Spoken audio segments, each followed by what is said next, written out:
আসসালামু আলাইকুম, কি অবস্থা? সবাই কেমন আছেন? তো এখন ঘড়িতে বাজে 6টা 45, ফরিদপুরের দিকে রওনা দিচ্ছি। তো তো ভাগ্যটা আসলে ভালো বলবো না খারাপ বলবো আমি আসলে বুঝতেছি না, তবে ভিডিওটা আপনারা দেখতে পারলে আপনারা বুঝতে পারবেন বিষয়টা। তো যেটা হয়েছে, আমি অনলাইনে অনেক টিকিট কাটার জন্য চেষ্টা করছি আরও 2-1 দিন আগের থেকেই, বাট কোথাও বা কোনো কাউন্টারে কোনো টিকিট পাচ্ছি না। বাট এক জায়গায় একটা টিকিট পাচ্ছিলাম, বাট ওটা অনেক আমরা চাচ্ছিলাম যে অনেক ভোরবেলা রওনা দেবো ফার্স্ট টাইমে, ঠিক আছে, যে 6টা বা 7টা এর মধ্যে। বাট একটা বাসে আমরা টিকিট পাইছি চারটা টিকিট হচ্ছে আপনার 10টার দিকে ছাড়বে, আর হচ্ছে একদমই লাস্টের দিকে।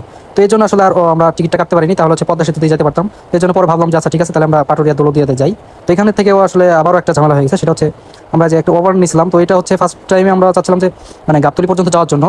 তো গাবতলী পর্যন্ত যাওয়ার পরে আবার ওনার সাথে একটু কথা বলে তারপরে ওনাকে মিটাইলাম যে আচ্ছা আমাদের একদম পাটুরিয়া পাটুরিয়া পর্যন্ত দিয়ে আসার জন্য। তো এখানে থেকে উনি যে রেটটা বললো আমরা মিলমাত করে আর কি, উনি রাজি হয়ে গেছে।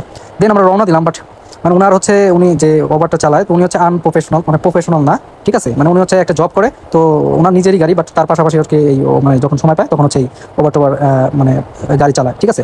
তো ওনার অফিস ছিল হচ্ছে 12টায়, তো এই জন্য আমাদেরকে উনি হচ্ছে গাবতলীর একটু সামনে আসার পরে কিছু জ্যাম পড়ে। তো জ্যাম পড়ার কারণে তখন হচ্ছে 8টা বাজে না, বাট 7টা 7:30 বা পৌনে 8টার দিকে। তো তখন উনি বলতেছে আমি তো আপনাদের যদি ঘাটে দিয়ে আসি তাহলে তো আমি 12টার মধ্যে ব্যাক করতে পারবো না। তো যদি ব্যাক না করতে পারি তাহলে তো আমাদের বা আমার জবের ক্ষেত্রে একটু প্রবলেম হবে, আমার চাকরি চলে যাবে, ঠিক আছে। তো এরপরে আসলে এখন একটা মানুষের তো জবের প্রবলেম হবে, এই জন্য আসলে ওনাকে তো আর জোরাজুরি করা যায় না। তো এরপরে আমরা কী করলাম, তো আমাদের তো মানে মানে মানে কষ্ট করে যেতে হবে, এর কোনো মা বাপ নাই, ঠিক আছে। ঈদের সময় তো প্রত্যেকটা মানুষই আসলে অনেক কষ্ট করে আসলে নিজের দেশে চলে, নিজের জেলায় বা নিজের ফ্যামিলির কাছে যায় ঈদটা করার জন্য, ঠিক আছে, একটু ঈদের খুশিটা সবার মাঝে একটু ভাগাভাগি করার জন্য, তাই না। যেরকম হচ্ছে স্বপ্ন যাবে আমার, হ্যাঁ, যে গানটা আছে না। তো যাই হোক, ওই গানটা আমি দিলাম না, কারণ কপিরাইটের ক্লেম আসবে, কপিরাইট আসবে। কারণ ফেসবুক এমন একটা প্ল্যাটফর্ম, এখানে হচ্ছে আপনি রিয়েল কন্টেন্ট দিবেন, একদম আপনার সব কিছু আপনার, ঠিক আছে। এখানে কোনো মিউজিক আপনি ইউজ করেন নাই। তারপরেও দেখা গেছে মনে করেন যে অন্য একজন ফেক আপনার কপিরাইট ক্লেম দিয়ে আপনাকে কপিরাইট ধরাই দিবে, ঠিক আছে। তো এরপরে আমরা হচ্ছে উনি গাবতলী আমাদেরকে নামাই দিল। তো এখান থেকেও চাইছিলাম যে একটা ভালো একটা গাড়িতে যাওয়ার জন্য, তো আমাদের হচ্ছে কষ্ট করে যাইতে হবে, এই জন্য আর ওইগুলোর মধ্যে পাইলাম না। পরে একটা লোকাল বাসে উঠলাম। লোকাল বাসে উঠার পরে যে অবস্থা, প্রচুর পরিমাণ, তো মনে করেন যে লোকাল তো লোকালই, ওরা আমাদেরকে বলে যে ডাইরেক্ট হয়ে যাবো বা ডাইরেক্টভাবে যাবো, বাট ওরা আপনার সাভার দাঁড়ায়, নবীনগর দাঁড়ায়, মানিকগঞ্জ দাঁড়ায়। তারপর মানিকগঞ্জের পরে যে ছোটো ছোটো যে স্ট্যান্ডগুলো আছে, টেপরা, উতুলি, হ্যাঁ, এগুলো যত ছোটো ছোটো স্ট্যান্ডগুলো আছে প্রত্যেকটা স্ট্যান্ডে ওরা দাঁড়ায় বা সোলো করে, ঠিক আছে, প্যাসেঞ্জার নামে আবার উঠায়। তো এইভাবে আসলে খুব কষ্ট করে আসলে বাড়িতে যাওয়া হয়েছে, ঠিক আছে। তো প্রচুর পরিমাণে গরম, রোজা থাকা অবস্থায় আমার তো খুবই খারাপ লাগছে। আর আরেকটা বিষয় হচ্ছে, আমার একটা প্রবলেম আছে, সেটা হচ্ছে আমি যদি কোথাও যাইতে চাই যে ভোরে রওনা দিব, ঠিক আছে, ওই দিনকার রাত্রে আমার আর ঘুমই আসবে না, এই টেনশনে যে কখন উঠবো, কীভাবে যাবো, কীভাবে কী, এইগুলোই আমার সারা রাত ভরে মাথায় ঘুরে। আর ওই আজকেও আমার সারা রাত ভরে এগুলোই ঘুরছে।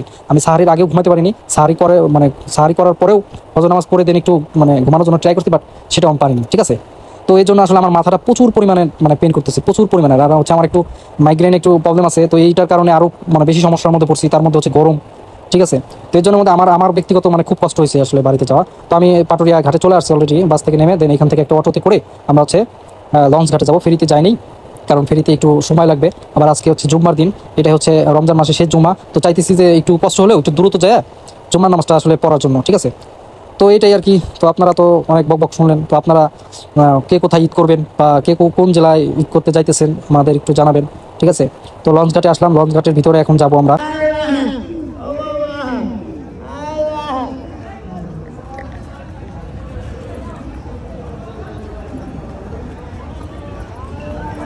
তো 4টার টিকিট কেটে দেন আমরা হচ্ছে লঞ্চে ঢুকলাম কোনো রকম ঠেলে ঠুলা। তো এরপরে ভিতরেও তো বসারও জায়গা নাই, ঠিক আছে। একজন বসলাম, সব জিনিসপাতি বা ব্যাকপার্ট যা আছে সব কিছু রেখে, আর সবাই হচ্ছে বাইরে দাঁড়াইছিল। তো এরপরে আধা ঘন্টাও লাগে নাই, তো আমরা হচ্ছে এইবার চলে আসছি দৌলতদিয়া লঞ্চ ঘাটে।